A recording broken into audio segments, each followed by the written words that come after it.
Okay, welcome back. Now let's work on this question. This is example 6. It mentioned that there is a double thread,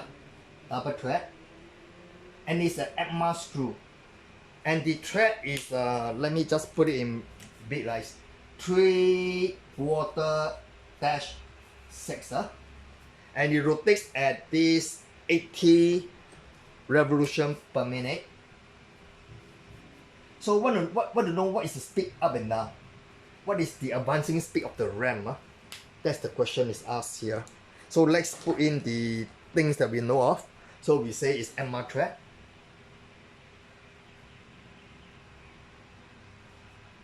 And is defined as 3/4-6.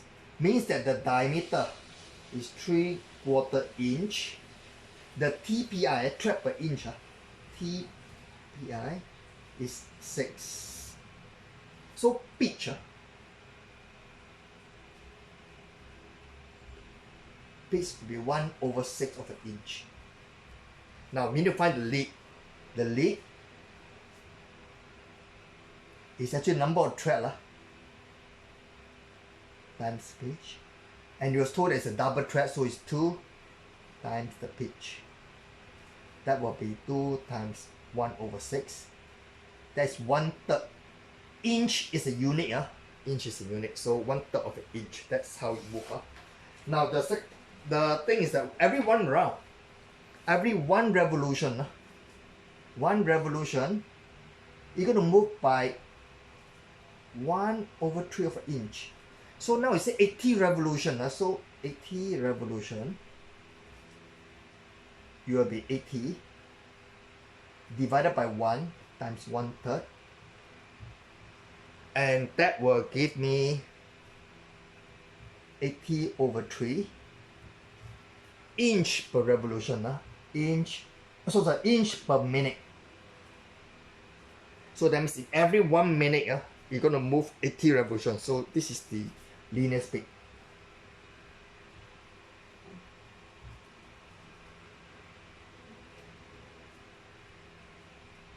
Now the next part of the question says, if friction or if it's 0.2, will it be self-locking?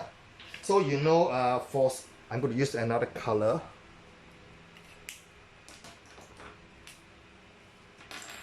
For self-locking,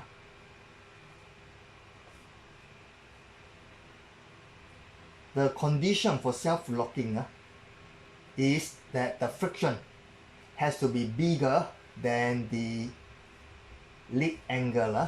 So what is the lead angle? So I need to find out what's the lead angle. I draw a triangle. 90 degrees. This is the lead and this is pi d. This is the lead angle. So I got tangent lambda will be lead over pi d. That will be 1/3 from here divided by pi times the diameter 3/4, and I will have 0.141. Since 0.2 as 0.2 is bigger than 0.14, so therefore it is self-locking.